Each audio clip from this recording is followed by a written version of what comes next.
Good afternoon, parents. I apologize. The sermon bag information is a little bit later than I'd like to this week.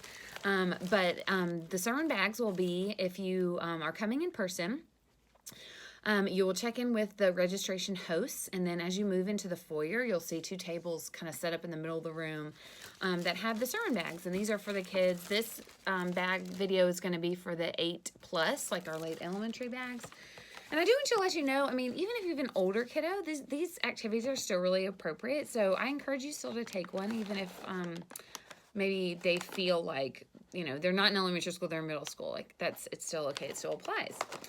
So our snack this week is veggie straws. For our older kids, we do still have, this is note-taking sheets instead of maybe coloring sheets. This is more to encourage them to actually engage a little bit with the sermon, still be able to kinesthetically do something while they listen.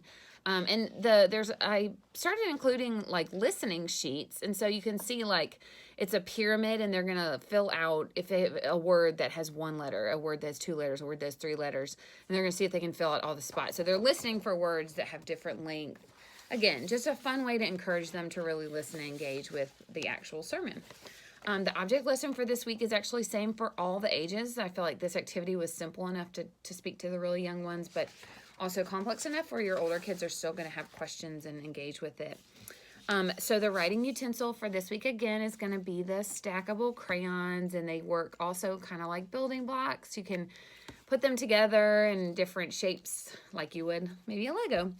And included with that, to kind of support that this week, I have a little bookmark that they can color, and it's got a verse from Ephesians that we've been looking at. So they can color on their bookmark and then use it. I mean, I have even used the verses that we've been doing in some of the bags with my kids for memory verses during the week. So that's kind of a fun way to do that.